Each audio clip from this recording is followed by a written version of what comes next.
Thanks so much for letting me be here. I'm a mom too.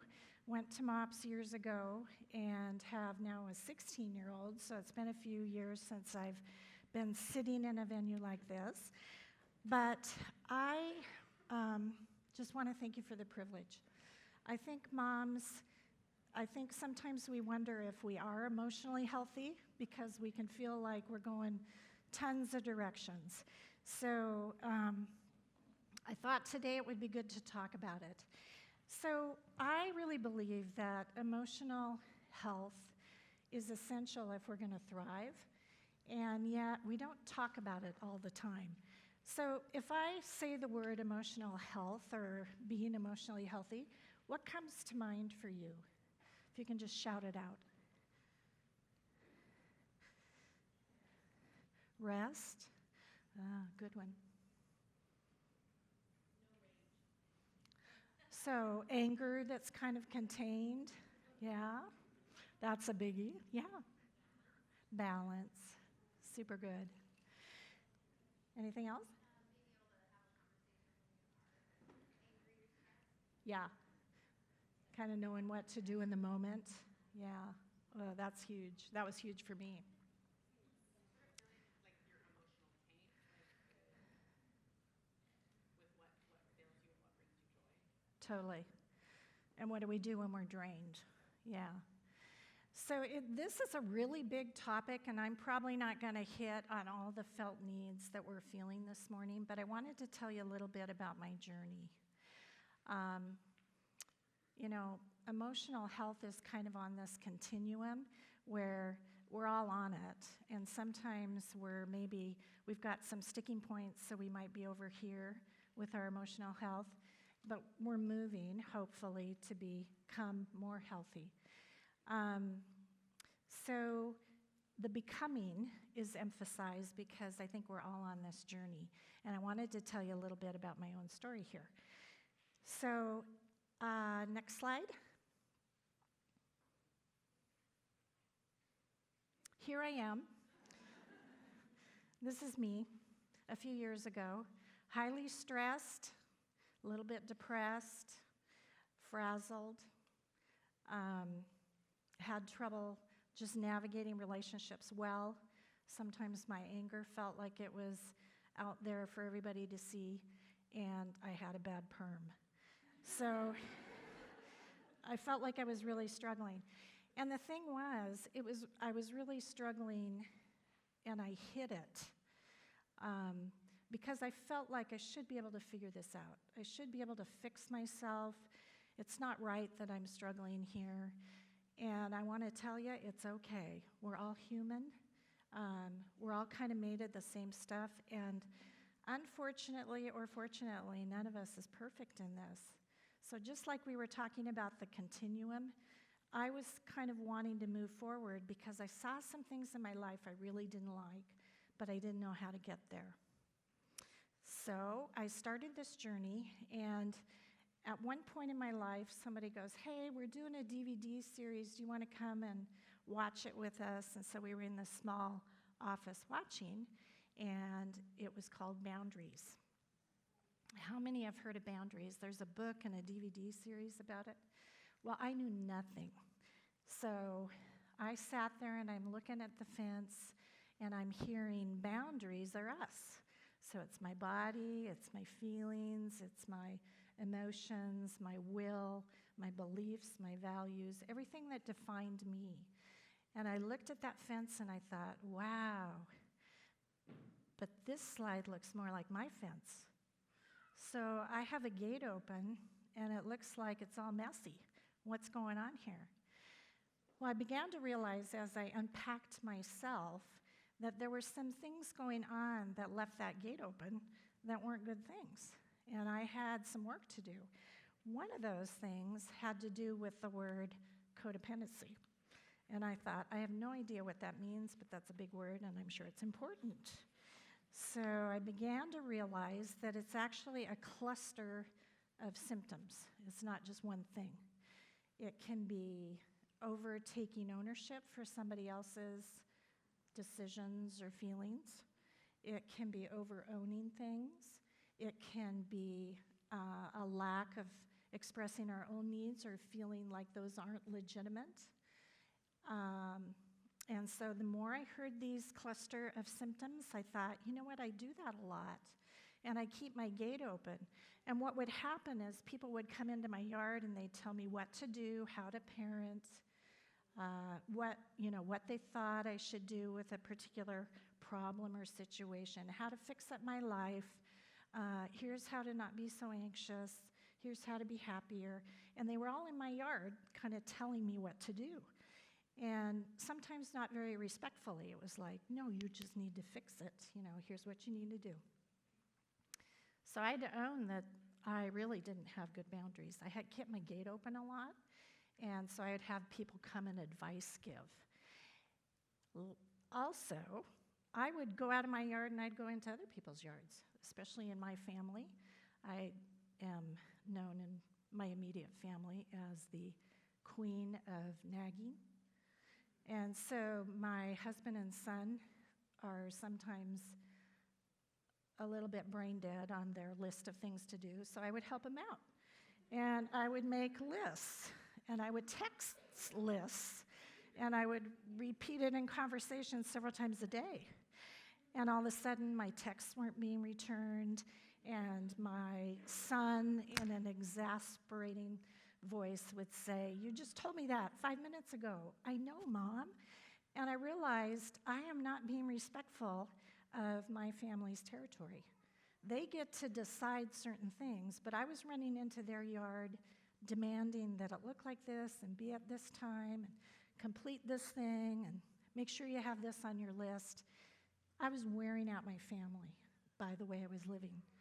So I had to look at when was I going into somebody else's yard and why was I letting people into my yard? So that's one of our reasons why a gate is open. Another factor of keeping your gate open like that is power and control issues, and I'd never really thought about that either. But if you think about it, there are pushy people in life that want to control us as much as they want to control all of life. And so they may come in and just insist that our lives look like theirs, or they may insist and shush our voice so we don't have a voice. Taken to its extreme, it can be emotional abuse and physical abuse, where no longer can we say what is ours in our yard because somebody else is dominating. And if anybody is ever at that place, let's talk, because that's not okay. It's not okay to be in a place where your voice has been totally taken away and somebody else is standing in your yard dictating. So that was another reason to kind of close that gate. Thirdly, there's a thing called emotional dependency. And emotional interdependency, where we're kind of leaning into each other, is a good thing. But emotional dependency in adults, where it kind of goes wild and it's not interdependent, is when we're really, really needy, or we know a really needy person, and they always are leaning into us. And they're jealous if we spend time with others, or don't help them out. Where this is really bad is with children. So if for example, I knew a mom that had 4 kids, and her husband just kept removing himself from the family. So he boarded himself up in his room downstairs, wouldn't relate, wouldn't come up for meals. He essentially was abandoning his family. And the wife, mom of 4, just was so distraught, but instead of going and leaning into a counselor and her girlfriends, she went to her children. And she began to kind of unload her dump truck into their yards of all her pain, expecting that they would console her and sort of help her carry this.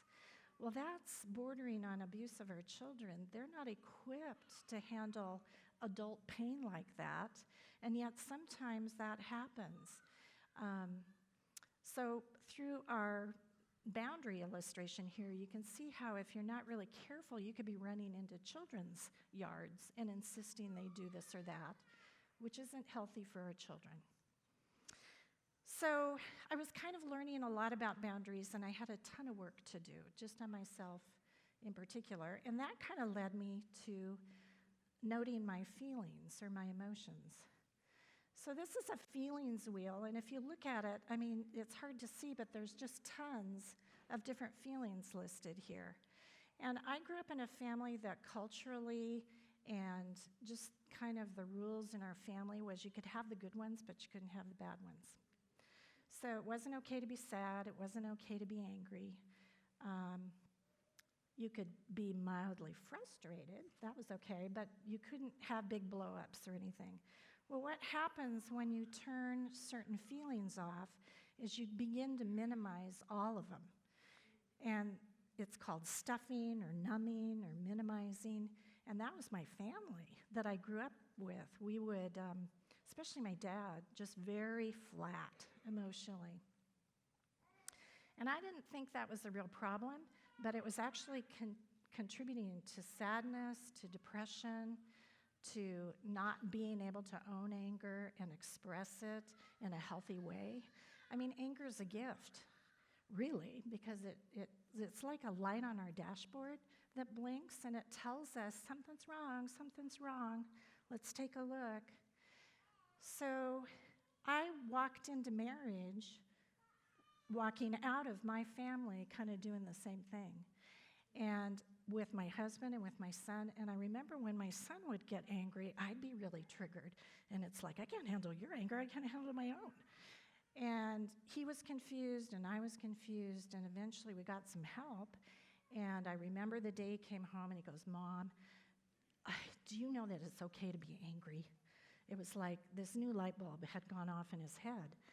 And that was a game changer for us. It was like, okay, we don't have to hide this. We can own it. We had to learn ways to express it well, but it was legitimate. And some of that actually resolved the sadness and the depression and other things that I'd been feeling. So feelings kind of led to the next thing, which had to do with, Justin, can you switcheroo? Thank you. Fear. So one of my greatest obstacles in life has been anxiety and fear. And part of what I've learned over time is if we have some hiccups in our bonding and attachment when we're younger, we do have a tendency toward more anxiety in life. Well, mine felt like it was way out of proportion. I mean, it was like I'd go and do life, and because I grew up in an emotionally flat home, you would see me just kind of looking fine, calm, cool, and collected. But on the inside, it was like, I can't do this, I can't do this. And I thought, this has too big of a voice, too big of a place in my life. Is there a way to kind of calm this down? And there was, but it took some work. And, there's fear that's normal. It's normal for me to be a little bit frightened to come up and speak to a group. But it's not fear for me to actually go outside my house. And this sort of came to a crescendo when I lived overseas for a while, for about 6 years. And I remember one day just kind of having this meltdown going, I don't think I can do this anymore. And there were things that had triggered it. We had had a coup attempt. I was kind of approached by a guy on a bus, and it was really an icky situation. So I think normally that would have been traumatic, but put that on top of I had some hiccups in my growing up. It was like that all piled on top of me. And I remember one day I couldn't eat anymore. I couldn't go out. I tried to do my job, and I thought, I'm in trouble. This isn't good. So eventually was kind of able to pivot and get some help, and it's been so restorative in my life. But fear can be a biggie. It prevents us from doing the things we really enjoy. It sometimes messes with our relationships and just our sense of contentment. And I had to really look at that. And I think when we looked back at that wheel just a few minutes ago, sometimes there's these biggies that we do kind of need to look at, Maybe it's anger. Maybe it's fear and anxiety. Maybe it's something else. But it's feelings are good. That's the way we're wired, so we need to pay attention to them. Fear kind of led me to the next thing, which is a pretty huge deal for all of us, and it's shame. So shame is kind of that feeling like you and I know, where I could be standing up here without my clothes on and you could be pointing at me, look at, she needs to lose some weight. And I would internalize all of that and think that I'm bad. Shame has this message that just goes right to our identity, like I'm bad, I'm no good, I'm not loved, I'm a problem, I'm a mistake. And those messages sink very deeply into our hearts and lives. And it's kind of like we begin to wear a weighted blanket. It's invisible, but there might be a slumping of the shoulders. When we look people in the eye, we might not be able to look them in the eye because we just carry this shame. Sometimes it shows up in even our self-talk. Like if I say, oh, you're so stupid, I can't believe you did that again.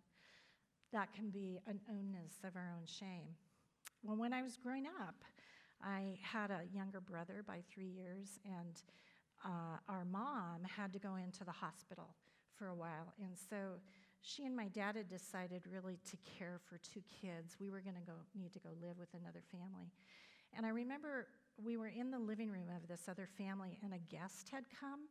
And the guest came in, and she's looking at the 2 of us, and she goes, oh, these are the kids you were talking about.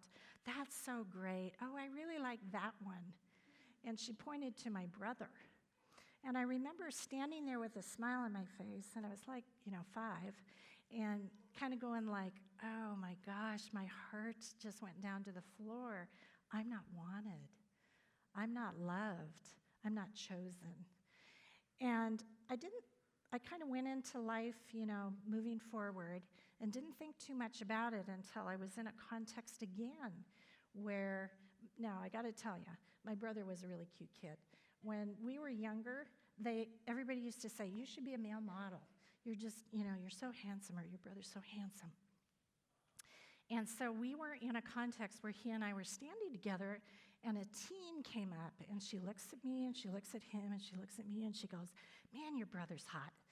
What happened to you? And again, it was like, oh, that same message. I'm ugly. I'm not wanted. Now, she's a teen. They're going to say things like that, but the shame was so deep in my heart that I owned it. It was like who I was. And I thought, how do I get that out of there? I know I'm loved. I know my parents loved me, but that shame message had really taken root. So part of my work all these years in getting emotionally healthy has been to look at what shame messages did I pick up, and I'm kind of walking around with them, and they're interfering with healthy relationships, even modeling to my children certain things. So that's another biggie for me. So that kind of led me to what I call overfunctioning. Now, if your life is like mine, it can be kind of stressful sometimes, and I start losing my stripes. Overfunctioning, I think, is kind of normal for young moms because we have to care. We don't get a day off from care. But I think what happens sometimes is that if we have this propensity to deal with life through approval and performance, we actually add another layer on top of overfunctioning.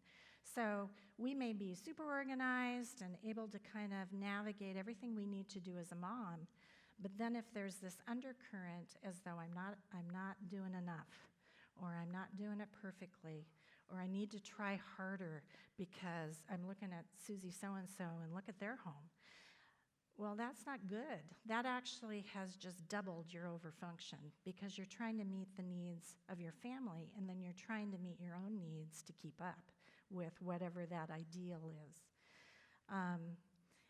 And that was where I was. Because I had picked up, maybe I can deal with my shame by just doing everything really well. I would try so hard, I would work really hard, I would stay up late doing things, just trying to excel to keep up, and it was wearying. And that caused even more stress and a dilemma in my life just because I was working so hard. There's sort of a flip side to this, and it's in a home, for every overfunctioner, there's an underfunctioner. So what do you think that was in my house? So I'd clean the whole house, and I'd look at my son and my husband, and I'd get really angry thinking, you guys didn't do squat. And look at this, I cleaned my whole house. Well, did I ask them to help? No, I didn't. Or I did, but I didn't follow through. Or if they didn't do it, then I would go in and do it. So it's like I was doing their job plus my job, but I was doing it in an unhealthy way because I wasn't even giving them a chance. So that can add to our stress level. And mine was really motivated by shame. Everybody has a different story, so I'm not saying that's yours, but that was mine. So on to the next. I realized that to live a healthy way, it was going to involve some integrity on my part. And my struggle may not be yours, but I didn't want to own that I had a problem and that I was struggling. I hid it because I thought, you know what, I should be able to fix this. I'm doing some clunky things in life, or I don't feel good about certain things, or I'm depressed, or I'm eating too much, or I'm starting to drink. And the thing is, if I couldn't own it, I couldn't move. I had to own it, and I had to be willing to say, help, I can't do this. I don't know what's wrong. I don't know why I'm doing what I'm doing, but I need help pivoting. Once that happens, for me anyway, that began to swing my unhealth toward health, because I had other people speaking into my life and helping me get under the layers to figure out what the heck is going on in me. Why am I struggling? So the hope in this is freedom. I think we're all capable of thriving, but I think sometimes we have to be thoughtful as to what's going on in us that's not working right. Now, for you and me, all the answers may be different, but I want to ask you to do one thing to one another, either in your family or even in here today. We all need unconditional positive regard. Some people might call that grace, but it's just give somebody a break. Give each other a break. You don't have to do it all. You don't have to be perfect. You don't have to have an absence of struggle. Struggle is actually good for us, but struggle needs help in it too. So when we give each other grace to just parent differently, to be different, to dress different, to have different values and beliefs, it's really a form of great love and honor. And we need that because we need to feel safe with one another. We've got to build that in order to kind of offload some of the stuff that in our lives that isn't working right. Besides that, I would say that if you can, spend some time with your feelings. Get to know them, don't be afraid of them, and be honest. Look at your boundaries. Boundaries are a good thing. Do you have your gate open? Like mine was? And if so, where? And do you need help with just kind of shutting that gate or figuring out, how do I shut this gate? Hiding isn't helpful. So if you're hiding that you're struggling, take a risk and tell somebody. Hiding will just keep you stuck there, and if you were like me, it caused things to get worse because I had nowhere to go. Shame, we wear it like a blanket. If you've got shame messages, those are going to be important to look at. Sometimes we don't like to look at them because it sort of contributes to, I do really feel lousy about myself. But then again, there's some messages that need to be offloaded. Those are not truth about you, and it's possible to put truth about you deep, deep, deep down so that you will feel changed. And lastly, I think there's hope. I don't know who in the room has struggled with, like illicit sexual behavior or overspending or overeating or alcohol or drugs or you name it. It could be anything. But that tells us there's some pain that's inside that we need to take a peek at. We don't just do those things to do them. There's something that drives it. And we tend to get really caught in a shame cycle thinking it's the thing that's bad. Well, the thing is actually telling you a ton about what's going on inside. That's the voice. So pay attention to the voice. What's going on? What's driving this? Lastly, don't go it alone. We're all friends together. We want to be safe for one another. You don't have to do life alone. And if you need to strengthen up or shore up places in your life, or you just think, man, I do need more rest, or I wish I knew how to handle my anger, or I wish I had a way to not overfunction, those are good talking points. And there's people out there that can really be helpful for us. So where there's pain, there's hope. Those have to be tied together. And all of us are on this journey. So I pray the Lord's blessing on yours. And thanks for letting me come and share.